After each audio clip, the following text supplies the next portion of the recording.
अगर आपको लगता है कि रॉयल फैमिलीज़ वाले ड्रामा सिर्फ फैंसी कपड़ों और रोमांस तक लिमिटेड होते हैं, तो परफेक्ट क्राउन आपकी सोच बदल सकता है। क्योंकि एक लव स्टोरी है जहाँ पे पावर, रिस्पॉन्सिबिलिटी, ट्रस्ट और आइडेंटिटी की कहानी है। इस वजह से ड्रामा इतना इंटरेस्टिंग लगता है। अब सबसे पहले बात करते हैं ड्रामा के कॉन्सेप्ट के बारे में। इसमें ऐसा सरफेस पे लगता है कि मतलब रॉयल रोमांस लगता है, लेकिन अंदर से अंदर ये पॉलिटिकल प्रेशर और पर्सनल फ्रीडम के बीच की मतलब पूरी कहानी है। तो इसमें हर करेक्टर ना किसी एक्सपेक्टेशंस के नीचे दबा हुआ है। किसी को परफेक्ट प्रिंस बनना है और किसी को क्वीन बनना है और किसी को अपने फैमिली का नाम बचाना है। अब सीन ये होता है, जो लीड प्रिंस की लाइफ है वो बाहर से बिल्कुल ऐसे दिखती है कि ये परफेक्ट सी है, नॉर्मल लाइफ है, मतलब अच्छी लाइफ है, रॉयल स्टेटस है, रिस्पेक्ट है, लग्जरी है, सब कुछ है। लेकिन असली प्रॉब्लम यही है कि उसकी जो लाइफ के सारे डिसीजंस होते हैं वो खुद नहीं ले सकता, वो उसके आसपास के लोग लेते हैं। इसी वजह से फिर जब उसकी लाइफ में वो फीमेल लीड आती है तो मतलब पूरी स्टोरी उसकी मतलब जो उसकी स्टोरी होती है वो कहीं ना कहीं रोमांस की तरफ शिफ्ट हो जाती है। दोनों करेक्टर्स एक दूसरे को चैलेंज करते हैं। मतलब फीमेल लीड जो होती है वो सिर्फ प्रिंस के प्यार में गिरने वाली टिपिकल हीरोइन नहीं लगती, उसे उसके मतलब अपने ओपिनियंस भी हैं, अपनी प्रायोरिटीज़ भी हैं, और वो रॉयल रूल्स को बिना सोचे समझे मतलब एक्सेप्ट नहीं करती है। ठीक है, यहीं पे ड्रामा का सबसे इंटरेस्टिंग पॉइंट शुरू होता है, क्योंकि एक तरफ सेंचुरीज पुरानी वो ट्रेडिशंस, उनके कल्चर्स वगैरह हैं, और हर डिसीजन सिर्फ पर्सनल नहीं रहता बल्कि पूरा रॉयल सिस्टम उसको इफ़ेक्ट करता है। तो ड्रामा में पॉलिटिक्स भी इंपॉर्टेंट रोल प्ले करती है, और हर स्माइल जेन्युइन नहीं होती है। उसका पीछे मतलब पूरा वही होता है कि अगर कोई बंदा हंस रहा है तो एक्चुअल में नहीं वहाँ हंस रहा है, वो पीछे कुछ ना कुछ चल रहा होता है उनका अलग ही।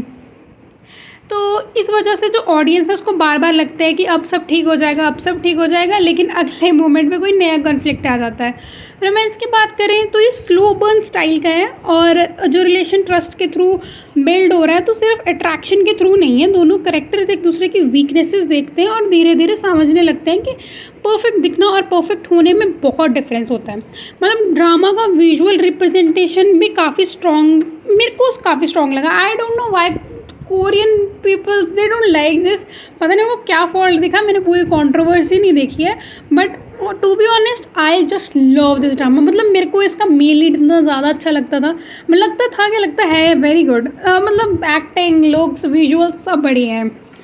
और उसके बाद अगर हम बात करें, एक और चीज़ जो ड्रामा की मतलब बड़ी इंटरेस्टिंग लगती है वो है इमेज, और मतलब इमेज वर्सेस रियलिटी। पब्लिक को जो दिखाते हैं वो हमेशा सच नहीं होता। मीडिया पब्लिक एक्सपेक्टेशंस और रॉयल प्रोटोकॉल्स में लाकर जो करेक्टर की सिचुएशन में डाले देते हैं जहाँ सच में बोलना भी रिस्की हो जाता है। इमोशंस भी काफ़ी लेयर्ड से हैं कि करेक्टर्स गलत डिसीजन लेते हैं लेकिन उनके रीजंस समझ आते हैं, इस वजह से ऑडियंस उनसे कनेक्ट कर पा रही है। तो इसे सिर्फ रोमांस के लिए देखने जा रहे हो तो आपको थोड़ा शायद ठीक ना लगे, तो आपको पॉलिटिक्स भी मिलेगी, क्योंकि इसमें ना, और पॉलिटिक्स के लिए देखने जा रहे हो तो इमोशन मूवमेंट भी मिलेंगे, और अगर कैरेक्टर डेवलपमेंट पसंद है तो ये ड्रामा उस डिपार्टमेंट में काफ़ी सेटिस्फाइंग लग सकता है। ओवरऑल ये जो परफेक्ट क्राउन था ये बिगेस्ट स्ट्रेंथ है, और ये परफेक्शन के इल्यूजन को चैलेंज करता है।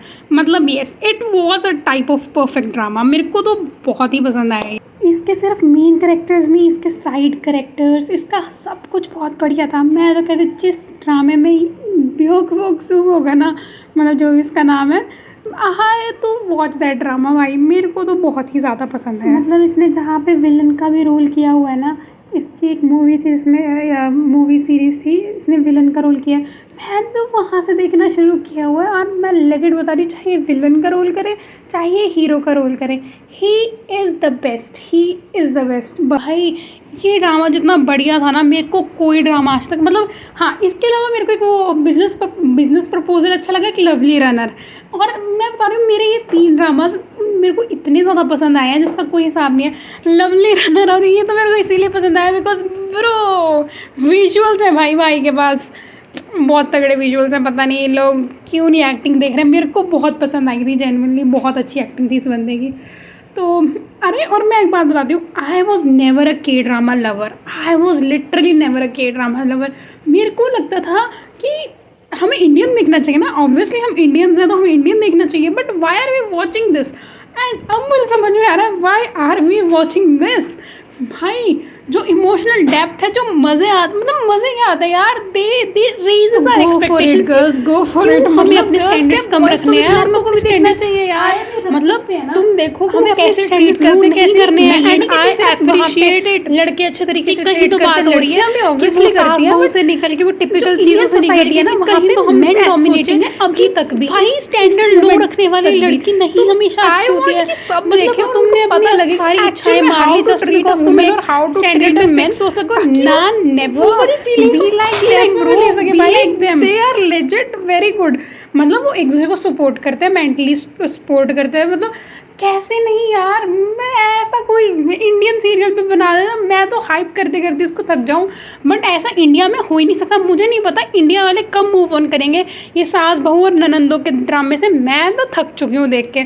मतलब मैंने देखे हैं, कुछ अच्छे भी थे, लेजिट कुछ अच्छे थे, पर ज़्यादातर जो अच्छे होते हैं ना वो ये कॉपी करते हैं हॉलीवुड से। बट नेवर माइंड, अपने आप में इनको सिर्फ सास बहू के अलावा कुछ नहीं दिखता। और मूवीज़ की तो हम बात ही नहीं करते। मैं तो मूवीज़ की आज तक वीडियो भी अपने चैनल पे इसलिए नहीं बनाई है क्योंकि मेरे को मूवीज़ बनाने में लगता है कि इसमें मैं क्या बनाऊँ मूवीज़ में, या फिर मैं पुरानी मूवीज़ बना सकती हूँ, वो फिर भी थोड़ी ठीक है, या उनमें थोड़ा पॉइंट मिल जाता है कि इस पॉइंट को हम क्रिटिसाइज़ कर सकते हैं। बट अब जो मूवीज़ आ रही है उनका कोई सिर नहीं है, कोई पैर नहीं है, बेकार मूवीज़ बना रहे हैं लोग, and I personally don't like that kind of stuff. और अगर आपको और के ड्रामाज वाली मूवी चाहिए तो do comment in the comment section, I will genuinely make more videos on K-dramas because I love them, I love making them, I love watching them। मतलब मुझे बताओ और कौन से नए K-dramas आ रहे हैं, मैं तो देखने जा रही हूँ। और आप मुझे बताओगे तो मैं आपको एक्सप्लेन भी कर दूँगी, और फिर लास्ट में ऐसी हर बार में मतलब 1-2 मिनट में समझा के लास्ट में ऐसी बात करेंगे। और फिर आपको कोई अपनी थॉट्स देनी हो तो आप लास्ट में कमेंट सेक्शन में दे सकते हैं, and I will do respond you for sure. ठीक है, और मुझे आपके कमेंट्स पढ़ना बहुत पसंद है। जितने भी लोगों ने आज तक कमेंट किए, thank you very much, and I hope आगे भी आप